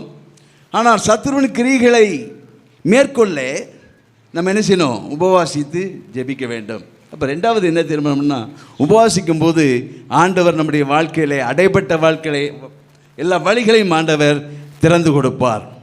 மூன்றாவது காரியம், யோசுவாவின் புஸ்தகம் 3வது அதிகாரம் 5வது வசனம் வாசிங்க. யோசுவா 3:5. யோசுவா உங்களை பரிசுத்தம் பண்ணிக்கொள்ளுங்கள், ஆண்டவர் அற்புதம் செய்வார். பாருங்கள், நம்முடைய ஒவ்வொரு கிரியைக்கும் ஒரு ஆசீர்வாதத்தை ஆண்டவர் வைத்திருக்கிறார். பரிசுத்த ஜீவியத்தை நீங்கள் காத்துக்கொள்ளுங்க. பரிசுத்தம் இல்லாமல் ஒருவரும் தேவனை தரிசிக்க முடியாது. எனவே நம்ம ஜீவியத்தில் தேவனுக்கேற்ற பரிசுத்தம் இருக்கும்போது நம்முடைய வாழ்க்கையில் அற்புதத்தை நாம் காண முடியும். அப்போ ஒவ்வொரு நாளும் நம்ம அற்புதத்தை காண முடியும். ஆண்டவர் நடத்துதல் நம்மோடு கூட இருக்கும். அதுக்கு நம்ம என்ன செய்யணும்னு சொன்னால், நம்முடைய பரிசுத்தத்தை காத்துக்கொள்ள வேண்டும். ஆண்டவர் அர்த்தம் ஒரு தேவனுக்கேற்ற பரிசுத்தம். அப்படி நம்ம பரிசுத்தத்தை காத்துக்கொள்ளும் போது ஆண்டவர் என்ன செய்வார்னா, அற்புதத்தை செய்வார். யோசுவா மூலமாக ஆண்டவர் அதை நம்ம கூட பேசுகிறார். நீங்கள் பரிசுத்தத்தை காத்துக்கொள்ளுங்க, நான் அற்புதத்தை செய்வேன். அன்றைக்கு யோசுவா ஜனங்கள்கிட்ட சொன்னபோது, பரிசுத்தப்படுத்தினா தடைப்பட்டிருந்த வாசல், அடைக்கப்பட்டிருந்த வாசல் திறந்தது, யோர்தான் திறந்தது, அற்புதம் நடந்தது. அதுபோல் அற்புதத்தை செய்வார். அப்போ என்ன செய்யணும், நம்ம பரிசுத்தத்தை காத்துக்கொள்ள வேண்டும். கடைசியாக மத்தேயு எழுதின சுவிசேஷம் 28 அதிகாரம் 19-20 வசனம் வாசிங்க. ஆகையால் நீங்கள் புறப்பட்டு போய் சகல ஜாதியரையும் சீஷராக்கி, பிதா குமாரன் பரிசுத்தாவின் நாமத்தினாலே அவர்களுக்கு ஞானஸ்நானம் கொடுத்து, நான் உங்களுக்கு கட்டளையிட்ட யாவையும் அவர்கள் கைக்கொள்ளும்படிக்கு உபதேசம் பண்ணுங்கள், ஊழியம் பண்ணுங்க. ஒரு வருஷத்தில் ஒரு ஆத்மாவையாவது நம்ம கர்த்தருக்குள்ள நடத்தி சபைக்கு கொண்டு வாங்க. ஆண்டவர் அர்த்தம் விரும்புகிறார். அப்படி நம்ம செய்யும் போது ஆண்டவர் என்ன சொல்றாருன்னா, எப்படிப்பட்ட ஆசீர்வாதத்தை கொடுக்குறாரு தெரியுமா? அடுத்த வசனம் சொல்லுது, நான் உங்களுக்கு கட்டளையிட்ட அவர் கைக்கொள்ளும்படி அவருக்கு உபதேசம் பண்ணுங்கள், இதோ உலகத்தின் முடிவு பரியந்தம் சகல நாட்களிலும் நான் உங்களுடனே கூட இருக்கிறேன் என்றார். உங்களுடனே கூட இருக்கிறேன். அல்லேலூயா சொல்லுவோமா? ஹல்லேலூயா சத்தமா சொல்லுவோமா? ஹல்லேலூயா. உங்களோடு கூட இருக்கிறேன், உலகத்தின் முடிவு பரியந்தம் சகல நாட்களிலும் கூட இருக்கிறேன். அப்போது நம்ம கர்த்தருக்கென்று நம்ம ஊழியம் செய்யும் போது, நம்மளை கொண்டு தான் ஆண்டவர் ஊழியம் செய்ய வைப்பார். நம்ம தான் ஊழியம் செய்யணும். நாம் ஊழியம் செய்யும் போது ஆண்டவர் நம்ம ஆசீர்வதிக்கிறது மாத்திரமல்ல, நம்ம கூடயே இருக்கிறார். ஆண்டவர் பிரிய ஒருவன் எனக்கு ஊழியம் செய்வானார், பிதாவானவர் அவனை கனப்படுத்துவார். அப்படிப்பட்ட மேலான ஆசீர்வாதத்தை ஆண்டவர் நமக்கு வைத்திருக்கிறார். இந்த 4 காரியங்களை கை கொண்டு இன்றைக்கு நாம் கர்த்தருடைய சமூகத்தில் பெற்றுக்கொண்ட இந்த சந்தோஷம் இந்த வருஷம் முழுவதிலும் பெற்றுக்கொள்ள ஆண்டவர் கிருபை தருவாராக. கர்த்தர் தாமே அப்படியே உங்கள் அனைவரையும் ஆசீர்வதிப்பாராக. ஆமேன், ஆமேன், ஆமேன். கர்த்தருடைய நாமத்துக்கு ஸ்தோத்திரம். ஆதியாகமம் புஸ்தகம் 48ஆம் அதிகாரம் 4வது வசனம். ஆதியாகமம் 48:4. நான் உன்னை பலுகவும் பெருகவும் பண்ணி உன்னை பல ஜன கூட்டமாக்கி உனக்கு பின்வரும் உன் சந்ததிக்கு இந்த தேசத்தை நித்திய சுதந்திரமாக கொடுப்பேன் என்று என்னோட சொன்னார். ஆமென். அல்லேலூயா, அல்லேலூயா. இது எல்லாருக்கும் தெரிந்த வசனம் தான். இது யாக்கோப்பு ஒரு எத்தனை இருக்கிற வேலையில் அவர் ஏமாத்துக்காரன். தன்னுடைய அண்ணனுடைய சொத்தை அபகரித்து கொண்டு அவர் அண்ணனுடைய அடிப்பாக கொன்னுடுவான்னு சொல்லி அவருடைய உயிருக்கு பயந்து அவருடைய மாமா வீட்டுக்கு போகும்போது தேவன் ஒரு இடத்துல லூஸ் என்ற ஒரு இடத்துல இந்த வாக்குத்தத்தை கொடுக்குறார். இந்த வாக்குத்தத்தை கொடுக்குற வேளையில் அவர் 2 காரியத்தை அவர் வந்து செய்கிறார். ஒன்று, கர்த்தரோடு பழகுகிற அந்த பழக்க வழக்கம். அவர் வந்து கர்த்தரோடு வந்து ஒரு நண்பனை போல் பழகுறாரு. அப்போ கர்த்தர் என்ன சொல்கிறப்ப இதுக்கு முன்னால் பார்க்க போனேன்னா ஆபிரகாம் சொல்கிறாரு, லோத்து பட்டணத்தை வந்து அழிக்கிறதுக்கு முன்னால் வந்து ஆபிரகாம் சொல்கிறாரு, ஆபிரகாமே லோத்து பட்டணம் அழிக்க போகிறேன் அப்படின்னு சொல்லும்போது ஆபிரகாமும் ஆண்டவரோட பேசுகிறத பார்க்குறோம். அதே ஒன்று பார்த்தா இங்கே வந்து ஆண்டவர் கூட இவர் பேசுகிறாரு. இந்த பேசும்போதே ஆண்டவர் நம்மளோட வாழ்க்கையில் பார்த்தீங்கன்னா ஆண்டோட பேசுகிற பழக்கமே இல்லை. நம்ம எல்லாத்தையும் கேட்குறோம், ஆண்டவர் அது கொடுங்க, இதை கொடுங்க, அப்படி கொடுங்க, இப்படி கொடுங்க. ஆனால் ஆண்டோடைய சித்தம் என்ன இருக்குன்னு நம்ம அறிஞ்சிக்கிறது இல்லை. அதான் உண்மை. ஆண்டோடைய சித்தம் நம்ம என்ன இருக்குன்னு அறிஞ்சிக்கிறதில்ல. அவருக்கு இடம் கொடுக்குறதும் இல்லை. ஆண்டவர் பேசுகிறதுக்கு இடம் கொடுக்குறதே இல்லை. நம்ம பேசுகிறோம், நம்ம பழகிறோம், நம்ம ஆண்டவர்கிட்ட ஜெபத்தை கேட்டு இழுத்து முட்டு படுத்துகிறோம், அவ்வளோதான். ஆண்டவர் என்ன சித்தம் கொண்டிருக்காரு என்று அதை அறிந்து நம்ம அதை அவரோட பழகும்போது கர்த்தர் இந்த வாக்குத்தத்தை நிறைவேற்ற வல்லவராக இருக்கிறார். அடுத்தபடியாக விசுவாசம் அவர் வந்து விசுவாசிக்கிற இந்த ஆண்டவர் கொடுத்த இந்த வாக்குத்தத்தத்தை அப்படியே தன்னுடைய இருதயத்தில் விசுவாசிக்கிறார். விசுவாசிக்கும் போது என்னன்னா, நம்ம இந்த வாக்குத்தத்தங்களை எடுக்கிறோம், படிக்கிறோம், படிச்சுட்டு என்ன பண்ணுறோம், அதை அப்படியே தூக்கி மூடி வச்சுட்டு அது விசுவாசிக்கிறதில்ல, கர்த்தர் செய்வார் அப்படின்ட்டு அதோடு முடிஞ்சு போச்சு, அவ்வளோதான். ஆனால் அனுதினம் அதுக்கு ஜெபித்து விசுவாசத்தோடு ஜெபிக்கும்போது இந்த வாக்குத்தத்தங்கள் நிறைவேறும் என்று நான் கர்த்தர் சொல்லுவேன். நீ விசுவாசி, அப்பொழுது உனக்கு நடக்கும். விசுவாசிக்கணும். விசுவாசம் இல்லாத ஜெபம் செத்த ஜெபமாக இருக்கிறது, அது வந்து கிரியை செய்யாத இருக்கிறது. இந்த 2 காரியங்களை வந்து யாக்கோப்பு வந்து கடைப்பிடிச்சார். ஒன்று, கர்த்தரோடு பழகிற பழக்கம், அது நடக்க. 2வது வந்து விசுவாசம். இந்த 2 காரியங்களும் அவருடைய வாழ்க்கை நடந்தது. அதனால தான் ஆண்டவர் வந்து அவர் பழத்தை ஜாதி ஆக்குனார். பார்க்க போனால் பொருளாதாரத்தில் அவர் வந்து பெருக்கம் அடைஞ்சார். 2வது அவருடைய குழந்தைகளும் பார்த்தா நல்ல ஒரு 12 குழந்தை ஆசீர்வாதத்துக்கு மேலே ஆசீர்வாதம் அவர் கொடுத்துட்டே இருந்தார். இந்த வாக்குத்தத்தம் தான் அந்த இடத்துல நிறைவேறிச்சு. நம்ம வந்து இப்போ வந்து நம்மளோட வாழ்க்கையில் ஒவ்வொரு காரியம் நடக்காத காரியம் என்னென்னா, நம்ம விசுவாசிக்கிறதுல இன்னொன்று ஆண்டோட பழகிற பழக்கம் ரொம்ப கம்மியாக இருக்குது. அந்த பழகிறதே இல்லை. அவர் நம்மளே கேட்டு நம்மளே முடிச்சுட்டு எல்லாத்தையும் முடிச்சுட்டு போயிடுறோம். இதுதான் இதோடைய தவறு. இந்த நம்ம செய்கிற தவறே இது ஒரு காரியங்கள் தான். அது பார்க்க போனால் அந்த ஏசாயாவின் புஸ்தகம் 60ஆம் அதிகாரம் 20வது வசனம். ஏசாயாவின் புத்தகம் 60ஆம் அதிகாரம் 20வது வசனம். உன் சூரியன் இனி அஸ்தமிப்பதில்லை, உன் சூரியன் அஸ்தமிப்பதும் இல்லை, உன் சந்திரன் மறைவதும் இல்லை, உன் சந்திரன் மறைவதும் இல்லை. கர்த்தரே உனக்கு நித்திய வெளிச்சமாயிருப்பார், கர்த்தரே உனக்கு நித்திய வெளிச்சமாயிருப்பார். உன் துக்க நாட்கள் முடிந்து போம், உன் துக்க நாட்கள் முடிந்து போகும். அந்த இடத்துல சொல்றாரு, நித்திய சுதந்திரமாக உன் சந்ததிக்கு அந்த தேசத்தை கொடுப்பேன். இங்கே என்ன சொல்லிக்கிட்டாரு? நித்திய வெளிச்சமாக இருப்பார் என்று. கர்த்தரை நம்ம விசுவாசிக்கும் பொழுது அவர் நித்திய வெளிச்சமாக நம்மளுக்கு ஒவ்வொரு காலம் ஒவ்வொரு காரியங்களை நடத்துக்கும் போது ஒரு எது நடத்தாலும் சரி, அவர் விசுவாசிக்கும் போது அது வந்து கர்த்தர் நம்மளுக்கு வாய்க்க செய்வார். கர்த்தர் வாய்க்க செய்கிறதுக்கு நம்ம காரணமே நம்ம விட்டு கொடுக்காத காரணம். ஒன்று, விட்டு கொடுக்கணும், அவரோட பழக கற்றுக்கணும். நம்ம வந்து பழகிறோன்னா நம்ம இந்த ஜெபம் பண்ணும்போது மட்டும்தான் நம்ம பேசுகிறத தவிர்த்துட்டு மிச்ச நேரங்களில் மறந்துடும். கர்த்தரை வந்து சுத்தமாக மறந்துடுறோம். மறக்கிறதுனால நம்ம வந்து நம்ம வாழ்க்கையில் எந்த ஒரு காரியம் நடக்கிறதில்ல. தேவனுக்கு முன்பாக நம்ம வந்து முழங்கால் படிட்டு, ஆண்டவரே இந்த வாக்குத்தத்தை கொடுத்தீங்களே, இதை எங்களுக்கு நிறைவேற்றி கொடுங்க அப்படின்ட்டு விசுவாசத்தோடு நாங்கள் நம்பிக்கையோடு கேட்கும்பொழுது கர்த்தர் இந்த வாக்குத்தத்தங்களை நிறைவேற்ற இந்த வருஷத்தில் நிறைவேற்ற வல்லவராக கர்த்தர் தாமே இந்த வாக்குத்தத்தை ஆசீர்வதிப்பாராக. ஆமென். ஹல்லேலூயா. சத்தமே இல்லையே. ஹல்லேலூயா.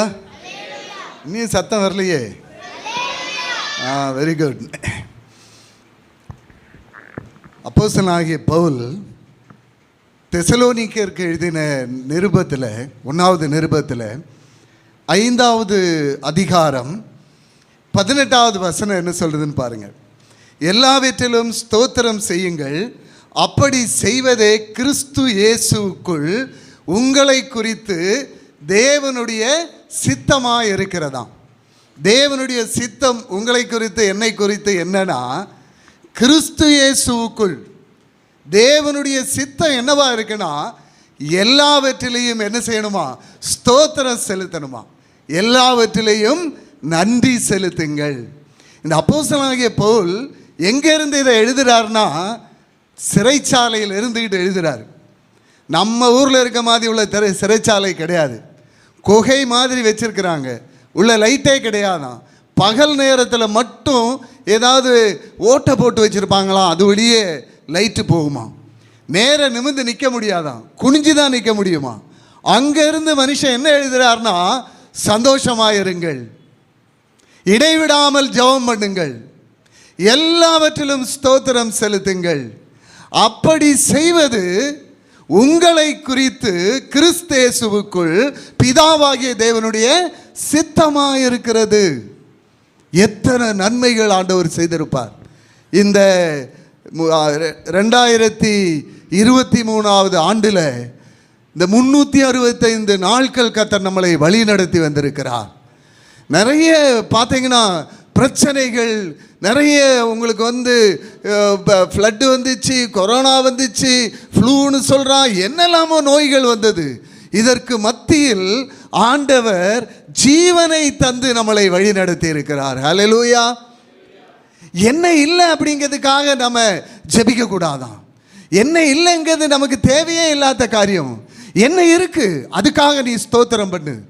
என்ன உங்ககிட்ட இருக்கோ அதுக்காக கர்த்தருக்கு நீ நன்றி சொல்லு அப்படிங்கிறாரு. 5 அப்பம் 2 மீன் தான் இருக்குது. ஆண்டவர் சீசர்கிட்ட கேட்குறாரு, இவங்களுக்கெல்லாம் சாப்பாடு கொடுக்கணுமே, 3 நாளாக சாப்பிடாம இருக்கிறாங்களேன்னு. எல்லாம் என்ன சொல்கிறான் சீசர்கள் எல்லாம்? ஒருத்தன் சொல்கிறான், இத்தனை பேருக்கு எங்கேருந்து சாப்பாடு. ஒருத்தன் சொல்கிறான், இவ்வளவுதான் பணம் இருக்குங்கிறான். இல்லை இல்லை முடியாது, இதை தான் எல்லாரும் சொன்னாங்க.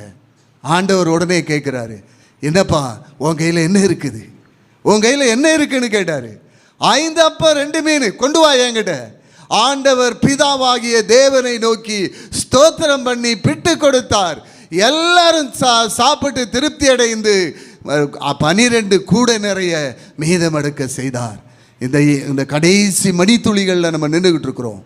கர்த்தர்கிட்ட நம்மகிட்ட என்ன இன்னைக்கு இருக்குதோ, இன்னைக்கு நம்மகிட்ட என்ன இருக்குதோ அதுக்காக நம்ம உள்ளத்தின் ஆழத்திலிருந்து ஆண்டவருக்கு நன்றி சொன்னோம்னா அதை அவர் பெருக்கி அதை நம்ம நினைப்பதற்கும் வேண்டிக் கொள்வதற்கும் மிகவும் அதிகமாய் பெருக்கிடுவார். சங்கீதக்காரன் சொல்கிறான் பாருங்க, 103வது சங்கீதம். அந்த சங்கீதம் எழுதப்பட்டது அவர் ராஜாவாகி வயசான காலத்தில் தாவீதால் எழுதப்பட்ட சங்கீதம். எப்படி சொல்கிறான் பாருங்க, என் ஆத்துமாவே கர்த்தரை ஸ்தோத்தரி, என் முழு உள்ளமே அவருடைய பரிசுத்த நாமத்தை ஸ்தோத்தரி. எப்படி பேசுகிறான்? ஆத்துமாவே கர்த்தருக்கு நன்றி சொல்லு. அப்படி அவன் விடலை. நம்மளை பார்த்து ஆண்டவர் இப்போ அப்படி சொல்கிறாரு. சும்மா உதட்டில் நன்றி சொல்லிட்டு ஸ்தோத்திரம் சொல்லிட்டு இருதயத்துக்கும் மூளைக்கும் சம்பந்தம் இல்லாமல் சப்கான்சியஸ் மைண்டில் ஆண்டவரே நமக்கு நன்றின்னு சொல்லிட்டு எத்தனையோ முறை நம்ம போய்கிட்டு இருக்கிறோம். ஆனால் ஆண்டவர் என்ன நம்மகிட்ட எதிர்பார்க்கிறார்னா, பணத்தை எதிர்பார்க்கல, உங்கள்கிட்ட ஒன்றையும் ஆண்டவர் எதிர்பார்க்கல. நீ எனக்காக எதையாவது சாக்ரிஃபைஸ் பண்ணணும்னு ஆண்டவர் எதிர்பார்க்கல. உனக்காக எல்லாவற்றையும் கல்வாரி சிலுவையிலே நான் செய்து முடித்திட்டேன். நீ ஏன் கவலைப்படுற? என்கிட்ட வா, உன்னை இருக்கதை நீ ஸ்தோத்திரம் சொல்லு, நான் உன்னை எங்கேயோ கொண்டு போயிடும் அப்படிங்கிறாரு. இந்த சங்கீதக்காரன் சொல்கிறான், அவனுக்கு நல்லா தெரியும். சங்கீதக்காரன் ஆடு மேய்ச்சிக்கிட்டு சின்ன வயசில் மலைகளில் தெரிஞ்ச ஆள். அங்கே ஆண்டவர் அவனை காப்பாற்றினார், அபிஷேகம் பண்ணினார், சிங்கத்துக்கு அவனை தப்புவித்தார், கரடிக்கு தப்புவித்தார், பெலிஸ்தேனுக்கு தப்புவித்தார், சவுலுக்கு தப்புவித்தார். ஈட்டியை எடுத்து எறிகிறான், ஒரு நிமிஷம்னா அவன் உயிரே போயிடும். ஆனால் ஆண்டவர் அங்கே அவனை தப்புவிக்கிறார், எல்லா இடங்களிலேயும் தப்புவிக்கிறார். தன்னுடைய சொந்த மகன் அவனை விரட்டுறான். நீ ராஜ சிங்காசனத்தில் இருந்த சமஸ்த இஸ்ரவேலுக்கும் ராஜாவை விரட்டுறான், சொந்த மகனை விரட்டுறான். எங்கே இதை நம்ம கேள்விப்பட்டிருப்போம்?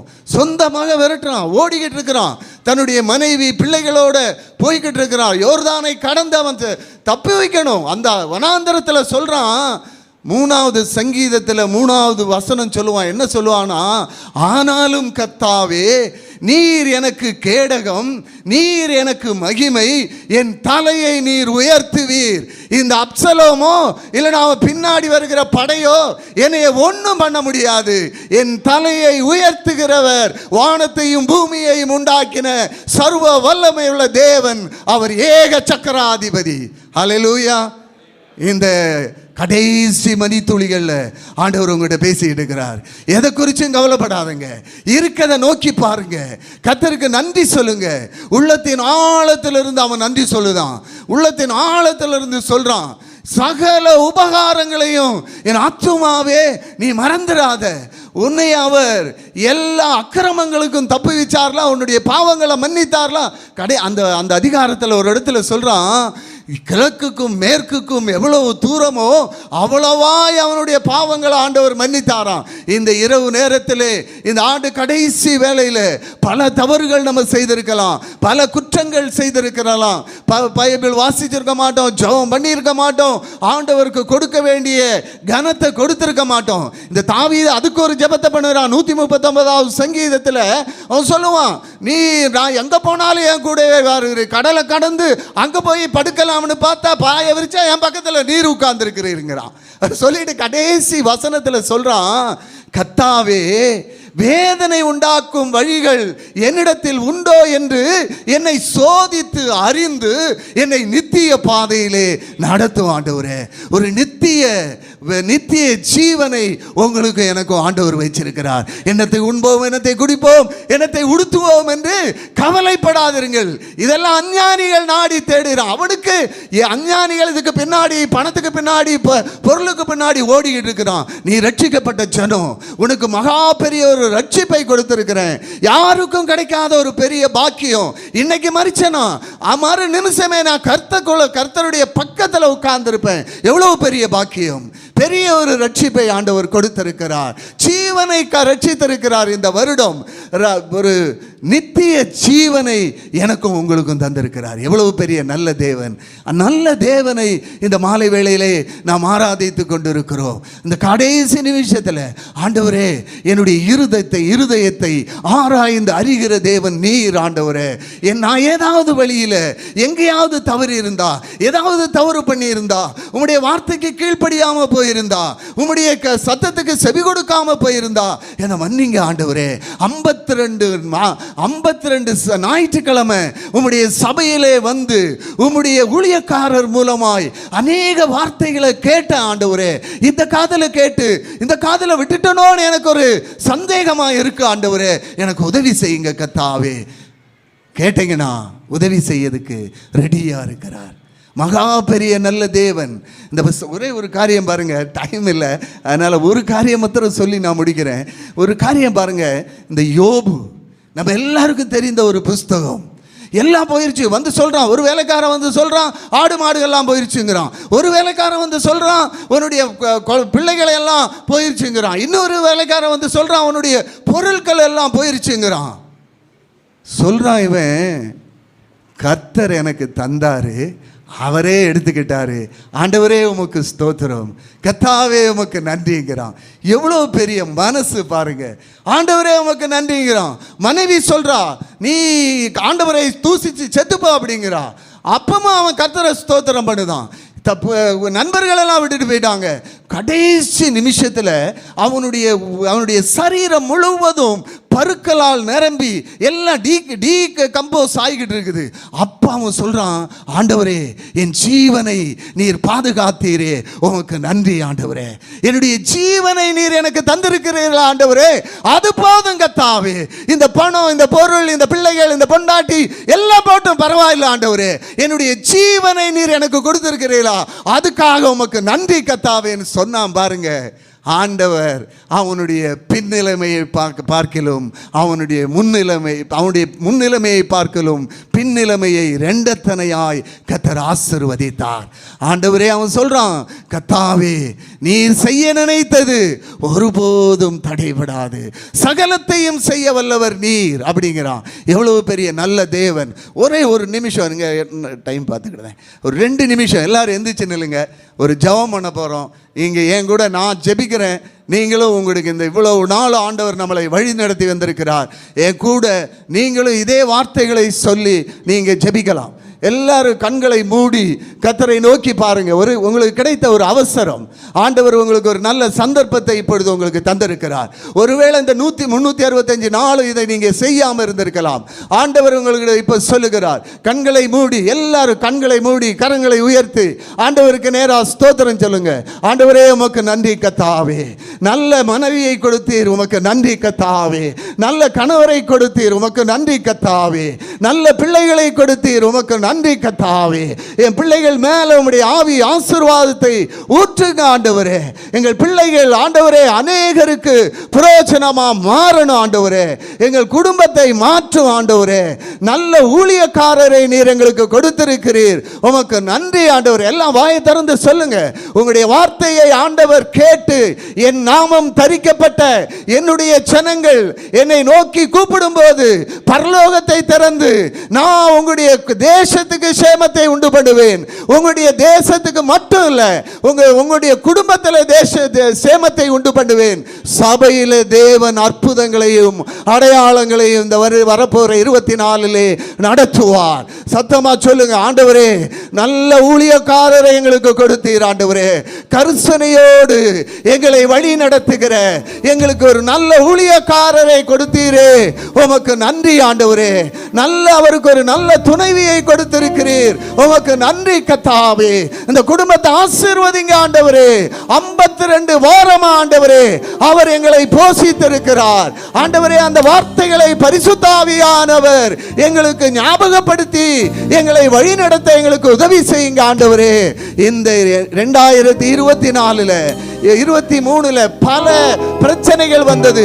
ஆனாலும் அதற்கு மத்தியிலே கர்த்தாவே ஒரு சபை, எங்களுடைய சபைக்கு ஒரு நல்ல இடத்தை, கட்டிடத்தை நீர் எங்களுக்கு தந்தபடியால் உமக்கு நன்றி ஆண்டவரே. உள்ளத்தின் ஆழத்திலிருந்து சொல்லுங்க கர்த்தாவே, அந்த கட்டடத்தை, அது ஒரு சபையை நீர் எங்களுக்கு சொந்தமாய் கல்வாரி ஏஜி சர்ச்சுக்கு தந்தபடியால் ஆண்டவரே உமக்கு நன்றி கர்த்தாவே. எவ்வளவு நல்ல தேவன் நீர் ஆண்டவரே. நாங்கள் நினைப்பதற்கும் வேண்டுவதற்கும் மிகவும் அதிகமாய் எங்க பக்கத்திலேயே ஆண்டவரே, இந்த ஓஎம்ஆர் ரோட்டிலேயே கர்த்தாவே அற்புதமாய் ஒரு இடத்தை தந்தீரே ஆண்டவரே. அது மேல உம்முடைய ஆவியையும் ஆசீர்வாதத்தையும் ஊற்றுங்க ஆண்டவரே. அநேகருக்கு பிரயோஜனமா மாற்றுங்க ஆண்டவரே. அநேகர் ஆண்டவரே இந்த சபையை நோக்கி ஓடி வரணும் ஆண்டவரே. என் மூலமா அநேகர் ரட்சிக்கப்படணும். அநேகர் ஆண்டவரே எங்க மூலமா சபையில வந்து சேரணும் ஆண்டவரே. ஜெபத்தை இயேசுவின் நாமத்தில் ஜெபிக்கிறோம் நல்ல பிதாவே, ஆமென்.